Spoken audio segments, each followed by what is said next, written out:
अस्सलामुअलैकुम। बहरिया टाउन में आपको खुश आमदीद कहते हैं। मुदस्सर इकबाल का आप यूट्यूब चैनल देख रहे हैं और बहरिया टाउन और कराची और पाकिस्तान में प्रॉपर्टी से रिलेटेड हम चीज़ें आपको इस चैनल पे बताते रहते हैं।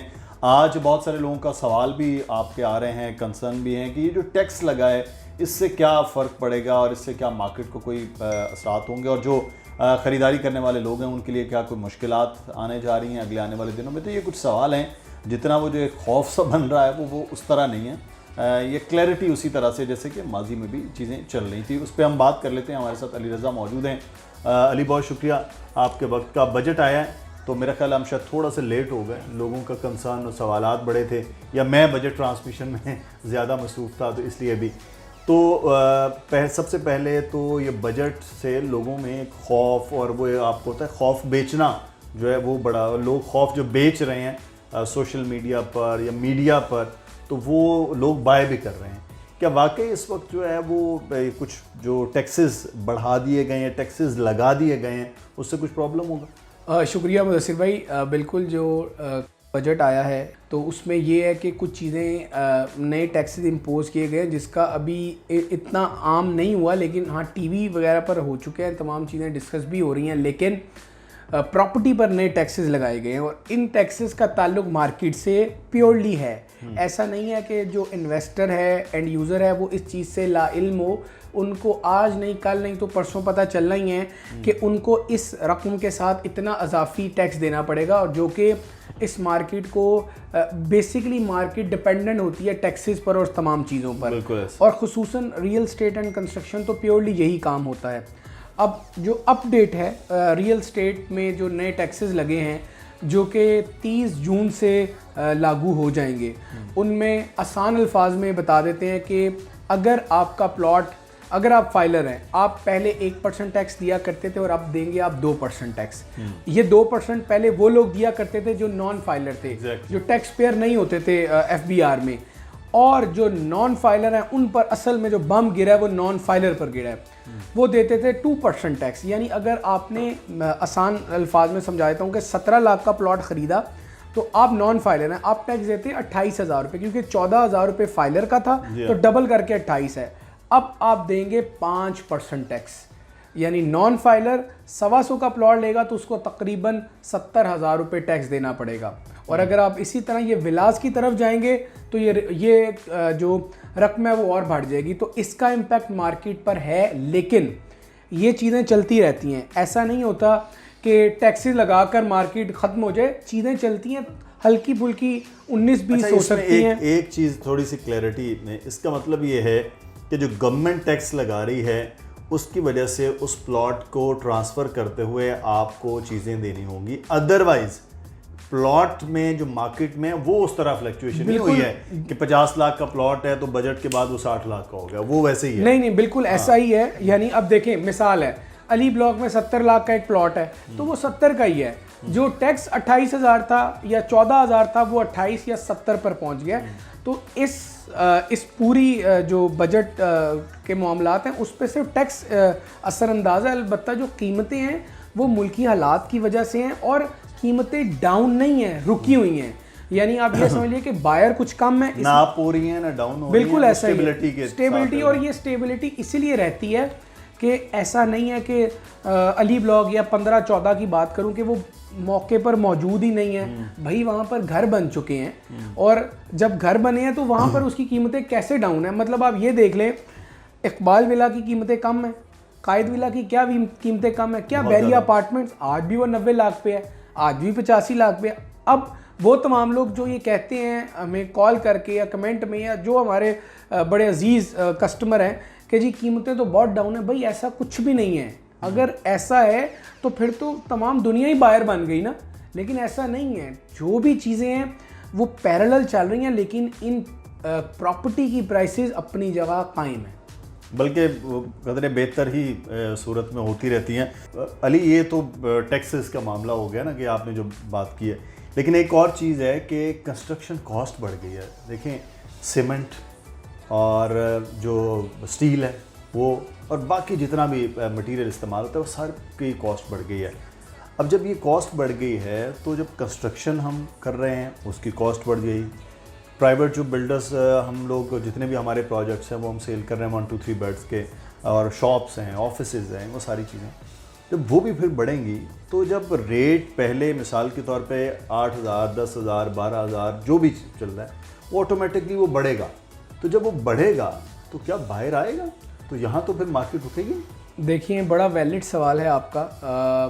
अच्छा, ये तो आपने जहन में रखना है मार्केट ऊपर जाए या नीचे आए। अगर कीमतें कंस्ट्रक्शन कॉस्ट की बढ़ती हैं क्योंकि पेट्रोल बढ़ रहा है डे बाय डे, तो कंस्ट्रक्शन नीचे नहीं हो सकती।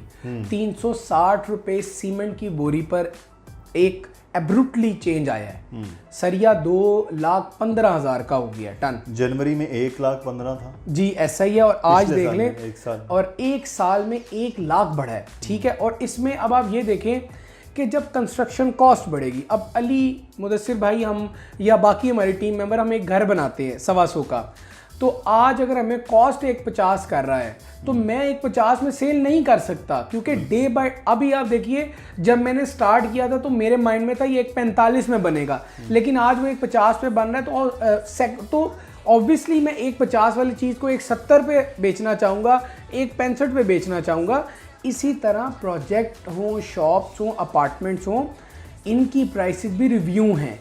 क्यों बिल्डर पूरा प्रोजेक्ट नहीं बेचता? इसलिए नहीं बेचता कि उन्होंने 2 या 3 साल के प्लान पर दिया होता है और उसमें हर साल जो अपार्टमेंट की कॉस्ट है वो डिफरेंट आती है, और वो तीसरे साल जब अपना 33% वो कम रेट में बेचते हैं, फिर अगला 33% वो थोड़े ज़्यादा रेट करके, और फिर फिनिशिंग पर जब वो पूरा माल बेचते हैं तो वो कहीं ना कहीं आके इक्वली उन तीनों का एवरेज निकाल के कहीं ना कहीं प्रॉफिट पर खड़े होते हैं।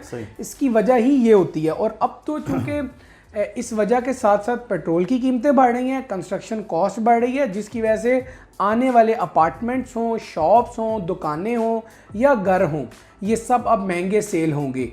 और इनको लेने वाले भी ज़रूर आएंगे, क्योंकि ये कोई जो प्राइस की तब्दीली है ये हमारी वजह से या आपकी वजह से नहीं है, बल्कि ये आलमी महंगाई है, उसकी वजह से इम्पैक्ट पाकिस्तान और कराची पर है। इसमें एक चीज़ जो मुझे थोड़ी सी समझ आ रही है, आप जो गुफ्तगू कर रहे हैं कि जब बिल्डर है वो 30% जो है वो सेल कर रहा है, फिर 33% फिर कर रहा है, और फिर 33% जब फिनिशिंग में होता है उस पर कर रहा है, तो फिर तो फ़ायदेमंद तो वही लोग रहेंगे जो सॉफ्ट लॉन्चिंग में बुकिंग करवा लेते हैं, सबसे पहले बुकिंग करवा लेते हैं, थोड़ा टाइम पीरियड मिल जाता है, छोटी छोटी किस्तें दे के अपनी चीज़ वो एक कर लेते हैं, तो फ़ायदा तो उनका ही है, क्योंकि वो ले रहे हैं मिसाल के तौर पे कोई चीज़ 50 लाख की, और जो आखिरी बंदा जाके ले रहा है वो 70 लाख का रहा है, बीच वाला 60 लाख का ले रहा है।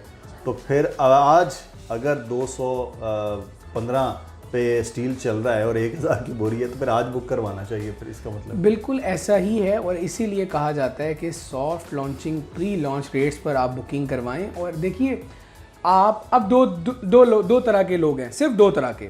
एक वो हैं जो प्री लॉन्च डिस्काउंट चाहते हैं, और एक वो हैं जो कहते हैं जी हमें बना हुआ चाहिए या बनता हुआ प्रोजेक्ट चाहिए। अब जो प्री लॉन्च वाले हैं वो चूँकि अमाउंट की कमी को एक्सेप्ट करते हैं, डिस्काउंट लेना उनका मकसद होता है, और कुछ लोग कहते हैं हमें कोई ऐसा प्रोजेक्ट बताएं जो बनता हुआ हो, ताकि वो महंगा लेने के लिए भी राज़ी हैं। तो लेकिन जो बचत है वो ये हो सकता है कि एक प्रोजेक्ट किसी वजह से 2 महीने 4 महीने 6 महीने डिले है, लेकिन बिल्डर का डिफ़ॉल्ट करना ये मुमकिन नहीं है। बहरिया टाउन में अभी तक कभी कोई ऐसा नहीं हुआ। कोई एक बंदा ऐसी मिसाल ले आए तो हम मानेंगे जी आप ठीक कह रहे हैं। असल जो बाइंग है, असल जो आप पैसे सेव करते हैं, हमेशा अच्छी बाइंग पर सेव करते हैं। आप और मैं अगर हम प्रॉफिट चाहते हैं तो ज़्यादा प्रॉफिट में वो होगा जिसकी बाइंग कम पैसों में होगी, क्योंकि वन डे आपका और मेरा सेम प्राइस पर सेल होगा, एक दिन ऐसा आता है, लेकिन फेवर में वो जाता है जिसने पहले बाइंग की होती है कम रेट्स में। अच्छा, अभी करना क्या चाहिए आखिर में ये बताएं कि क्या इस वक्त करना चाहिए? टैक्सेस भी बढ़ रहे हैं, लोग सोच रहे हैं कि अब करना क्या, स्टक हो गए ना, लोग रुके हैं बजट के बाद, मशवरा क्या है आपका? बहुत आसान अल्फाज में मशवरा है कि अगर आप सोचते हैं कि आपको इन्वेस्टमेंट करनी है और आपके पास बजट भी है, अपना बजट, लेकिन आप इसीलिए थोड़े घबरा रहे हैं कि पता नहीं हालात चेंज ना हो जाए। हालात बिल्कुल चेंज नहीं होने। जो हालात आपको अभी दिख रहे हैं आज की तारीख़ में, वही आगे भी चलने हैं। महंगाई हुई है, मुमकिन है कुछ दिन बाद थोड़ी प्राइसेस और बढ़ें फ्यूल की, लेकिन आप ये समझ लीजिए कि अगली प्राइसेस बढ़ने के बाद चीज़ें फिर चेंज हैं। तो आपको अगर बजट आप रखते हैं, आप इन्वेस्टमेंट करने का सोच रहे हैं और सिर्फ हालात पर मुनहसर हैं, तो बिल्कुल आज ही इन्वेस्टमेंट करें, क्योंकि प्रॉपर्टी में, लैंड में आपको प्रॉपर्टी लेने के बाद इंतज़ार करना चाहिए, ना कि इंतज़ार करके प्रॉपर्टी लेनी चाहिए। बहुत शुक्रिया अली। तफसील के साथ हमने कोशिश की है कि जो बजट में टैक्सेस का है उसको भी थोड़ा सा आसान और सादा लफ्ज़ों में आपको बता सके। दूसरा ये है कि इस वक्त करना क्या चाहिए, उसके बारे में भी आपको बताया। मुसलसल आप नंबर नीचे देख रहे हैं अली रज़ा और दानियल नकवी का, और मेरा ईमेल एड्रेस भी, और आप एड्स भी देख रहे हैं। अगर आप इन्वेस्टमेंट पॉइंट ऑफ व्यू से सोच रहे हैं बहरिया टाउन कराची में, उससे मुतल्लिक भी कुछ सवाल हो तो आप ज़रूर पूछिएगा। अपना ख्याल रखें। अल्लाह हाफ़िज़।